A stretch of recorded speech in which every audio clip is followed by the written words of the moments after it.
How you doing, guys? This is actually a video that I've been wanting to do for a while because it's more along the lines of the theory of preparation and prepping, and it goes back to the fundamental reasons of why we prepare and what exactly it means to be prepared and to prep and to what you have to do to accomplish this. And I purposely made the title a bit sensational with the "Don't plan for shit hit the fan."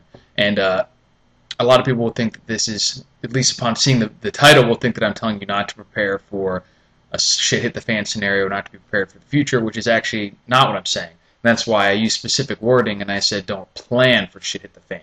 Because there's a very distinct difference between planning for something and preparing for something. To plan is to expect, whereas to prepare is to recognize and prepare for the possibility that it can happen, but it's not necessarily expecting it to happen. And an example that I like to use is when you're driving down the road to go to the grocery store or anywhere else and you wear your seatbelt. You are prepared to get in an accident, and if that arises, you've taken measures and taken steps, put an effort to prepare to help you survive and come out better in that situation than you would have otherwise if you didn't take these steps. But you're not planning to get into an accident. If you really thought that you were going to get into an accident when you sat in that car and you were expecting that to happen, you would be doing things a little bit differently. In fact, you may not even be getting in the car in the first place and taking that trip if you really were planning to get in an accident. You would, and if you did, you would probably have a lot more on than just a seatbelt. You'd probably be driving slower. You have like a roll cage in your car, flame retardant suit, all that other nonsense. So you're not planning to get in an accident, but you're preparing for it because you realize it's a distinct possibility. But you don't let the specter of an accident hang over your head as you're driving down the road. You've done what you think is necessary to offset the increased risk of driving down the road, and then that's it. You're done with it. You forget about it. You get on with your daily life.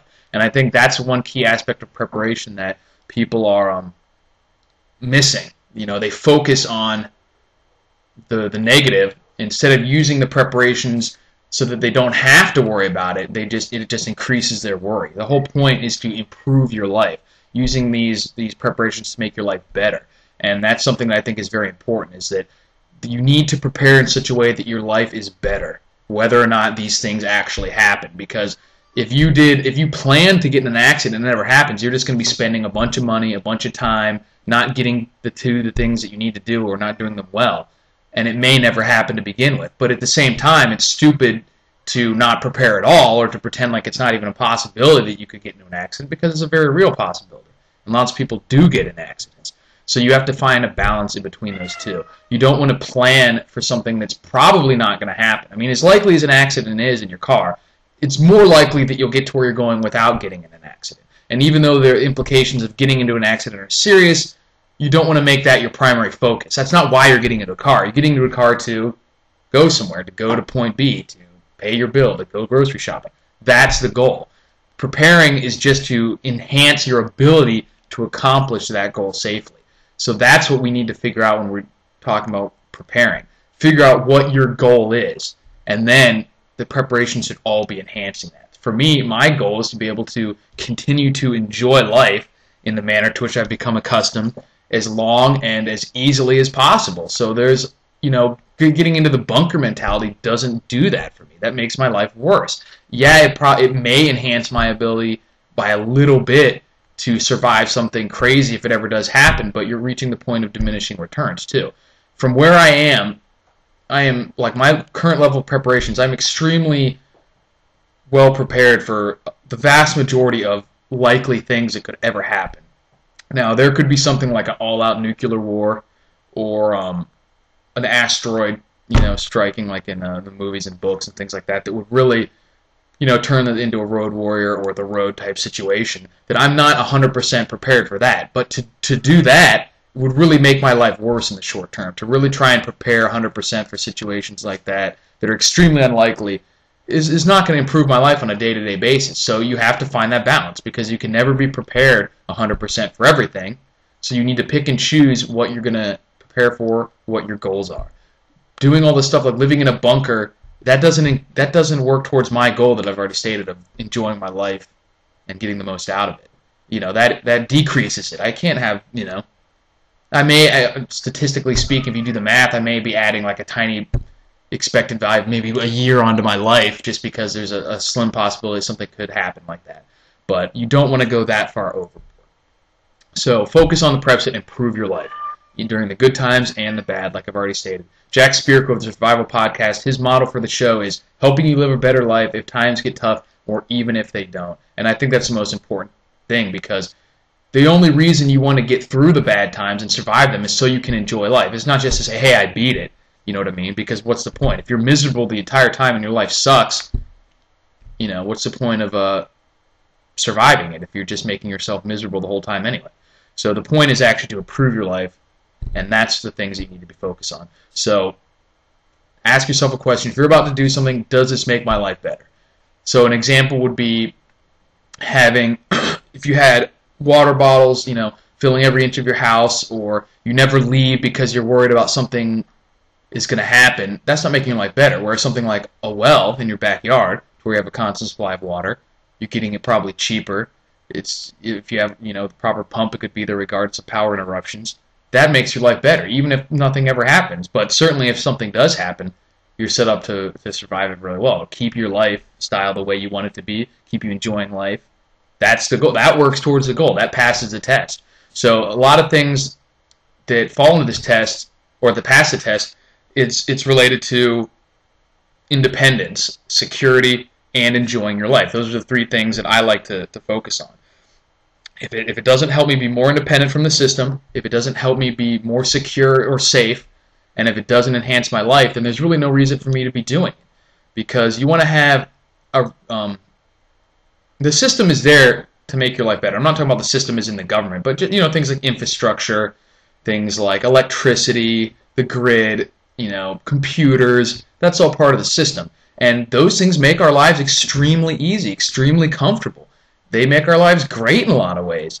And there's nothing wrong with taking advantage of that. Even hobos and, you know, welfare people in the world now have a better life than, this is actually something that was mentioned by Jack Spirko recently, have a better quality of life than pharaohs and kings in ancient times. I mean, they may have, those people didn't actually have to do any real work, and they could get whatever they wanted, but when you think about it, they didn't have running water, they didn't have electricity, climate control, they didn't have food that probably tasted as good, and they certainly couldn't get whatever they wanted whenever they wanted. They didn't have any of the entertainment that we did, they didn't have the transportation, you know, they didn't have the toiletries and the personal care products that we have now, they didn't have the health care that we have now. So our lives are just amazing, and there's no reason to give that up. You don't have to give all that up just to say that you're prepared. The point is that you don't want to rely on it to maintain your style of life. So you want to be free from reliance on the system, but that doesn't mean you have to be totally separate from it. And that's something that a lot of people, when they get into that bunker mentality, they think that to really be prepared, to really be a prepper, you have to totally cut yourself off from the system. And that's not true. There's nothing wrong with participating in the system. You just don't want to be reliant on it. So if while the electricity is up, I'm going to use my lights, I'm going to use the computer, I'm going to use my cell phone with music and, you know, games and GPS and all that good stuff. But that doesn't mean that I need it to enjoy life, and that's where you want to be at. You want to realize that it could end, prepare yourself for if it does end, but don't plan on it ending. You know, use it while it's here and enjoy it. Use it to make your life better. And just like with the GPS that I just mentioned a second ago, if you can take a GPS into the woods and use it to find your way around because it's very easy. It makes the job extremely easy. There's nothing wrong with that. But where you don't want to be is helpless without it. If you're out in the woods and the GPS dies and you're lost, you don't know where you are or where you're going, that's a problem. It's not because you used the GPS that became a problem. It's that you weren't prepared for that situation. So you were reliant on that system. You weren't just participating in it or taking advantage of the system. You were actually dependent on it. You want to cut your dependence, and that will make you so free, because then you really get to see these things for what they are, which are just like electricity, running water. You really get to see them as just benefits. The natural default state of nature is standing naked in the woods. Anything that makes your life better than and easier than that is awesome. Use it, grab hold of it, take advantage of it, but just don't rely on it. Realize what that default state is and prepare to be able to survive it and to never have to go back there, and don't be dependent on these systems, but definitely use them. And that's pretty much all I really have to say. I mean, I just want people to focus on making your life better, preparing, and not planning for disaster. Because these things can always happen, but you don't want to shape your life around them. You know what I mean? Like, use it as a seatbelt, but don't plan on driving into a wall. You know what I mean? Like, the seatbelt's there. Go live your life. Enjoy it. You know, figure out what you want to do. And that doesn't mean that ignore signs that something bad is happening. Like, I sincerely think that there will be a currency collapse in the United States at some point during my lifetime. But that's about as specific as I want to get with it, because of anything other than that, it's all speculation. So I will prepare for that, just like I realize that it's likely that at some point, it's almost guaranteed that at some point in my life I will be getting into an automobile accident. So I'm going to do the things that I need to do to make my life better when that happens and to survive it. But I'm not going to go so overboard that it inhibits me doing what I want to do and accomplishing my life goals. And that's why I wear the seatbelt, is to accomplish my life goals. So if the wearing of the seatbelt or the measures you take to survive, you know, prevent you from doing your life goals, then you're being counterproductive, and you might as well just ignore it and hope it never happens. So I know I'm kind of rambling now, but basically all I want to say is prepare, do the best you can to prepare, as long as the cat's getting in the way here. Stupid cat. Anyways, prepare, don't plan, prepare. There's really a lot of difference there, and that's what I wanted to highlight. So sorry for the rambling vid there, guys, but rate, comment, and subscribe. Let me know what you guys think and what your plan is, what your goals are that you're trying to support with prepping, and I'll talk to you later.